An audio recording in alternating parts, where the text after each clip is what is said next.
आज आपण बघूया पंक्तीतली डाळ भाजी, ती पण सावजी पद्धतीची। अगोदरच्या काळी 20-25 वर्षाच्या अगोदर पंक्तीमध्ये ही डाळ भाजी आवर्जून करायचे।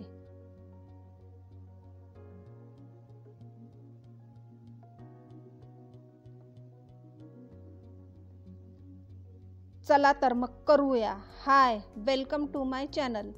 एका भांड्यात 1 वाटी तूर डाळ घेतली, स्वच्छ धुवून, आणि अर्धी वाटी चना डाळ घेतली। चना डाळ पण स्वच्छ धुतली।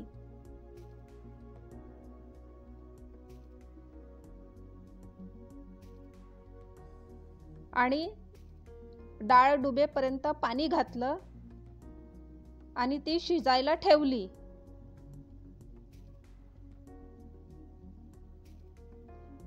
आपल्या डाळीला उकळी आली आहे। वरवरचा फेस आपण काढून घेऊ।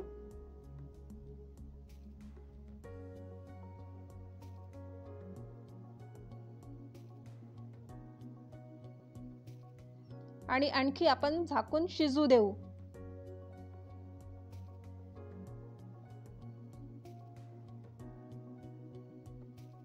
आता त्यात आपण भाज्या घालू। बारीक चिरलेला वांगा घातला एक,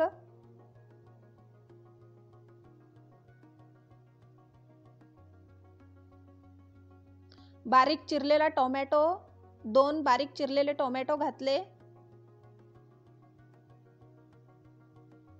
हिरव्या मिरच्या 5-7 बारीक चिरलेल्या, आणि पालक, भरपूर पालक घातला। ही पालकचीच डाळ भाजी आहे। स्वच्छ धुवून घेतला आणि बारीक चिरून घेतला पालक। आता आपण मध्ये मध्ये बघत राहू। थोडे शेंगदाणे घातले,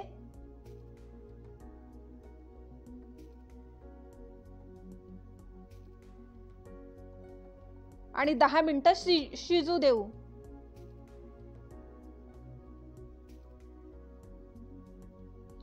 दहा मिनिटांनंतर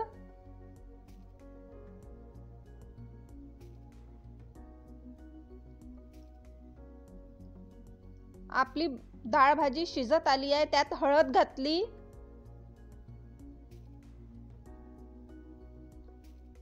लाल तिखट भरपूर घातलं, बऱ्यापैकी लाल तिखट घातलं, सावजी मसाला घातला,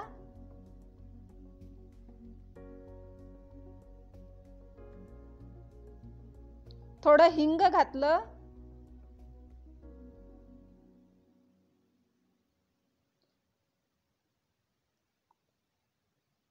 आणि धने जिरे पावडर।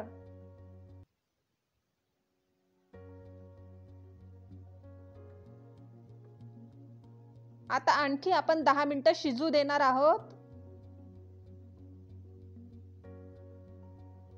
10 मिनिटांनंतर आपली भाजी शिजलेली आहे।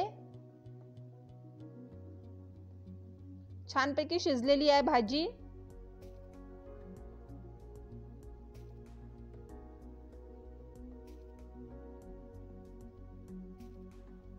हे बघा,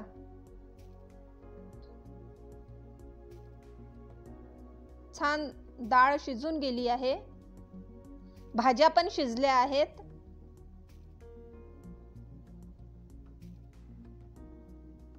तुम्ही आणखी 1-2 भाज्या जास्तीच्या घालू शकता त्यात। आता आपण चिंचेचा खोळ घालू।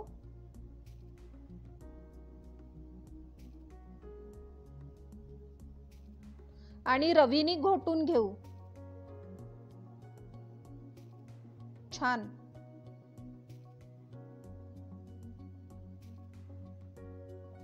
मस्त घोटून घेऊ आपण सगळ्या भाज्या वगैरे।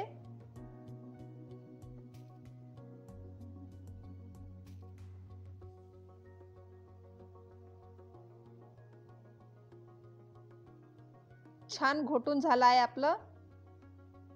कलर पण छान आलाय भाजीला।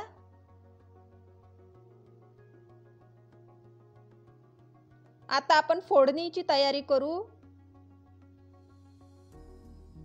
हे बघा, छान झाली आहे आपली डाळ भाजी, घट्ट घट्ट मस्त।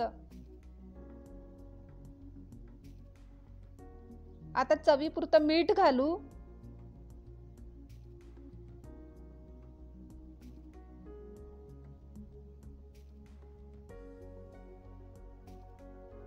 मस्त घट्ट झाली आहे.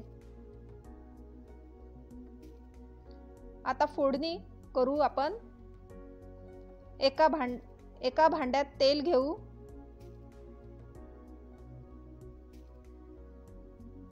तेल घेतलं.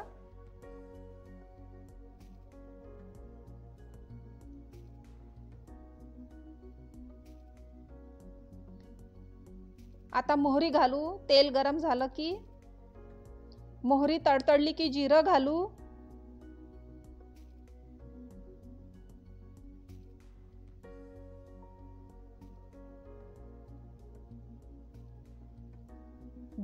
जिरं फुललं की त्याच्यात लसण पाकळ्या घालू भरपूर अशा.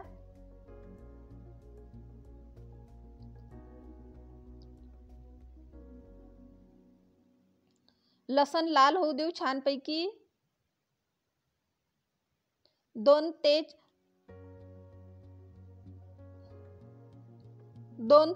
तमालपत्र घातले. 2-3 लाल सुक्या मिरच्या, कढीपत्ता आणि हिंग अशी छान चुरचुरीत आपण फोडणी करून घेऊ.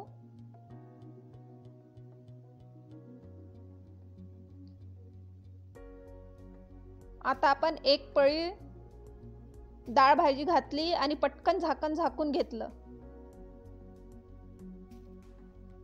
तर या प्रकारे पूर्ण डाळ भाजी आपण घालून घेऊ गंजात. मस्त. वाव, छान झाली फोडणी. आपली फोडणी छान झाली आहे आणि कलर पण डाळ भाजीला छान आला आहे. वाव, खूपच छान. आपली डाळ भाजी तयार आहे. 2 मिनिटं आपण झाकून ठेवून देऊ. हे बघा, आपली डाळ भाजी तयार झाली आहे. छान दिसत आहे आपली डाळ भाजी. खूपच छान. एका चपातीच्या ऐवजी तुम्ही 4 चपात्या जास्त खाल. इतकी छान टेस्टी आणि छान डाळ भाजी झाली आहे. बाय.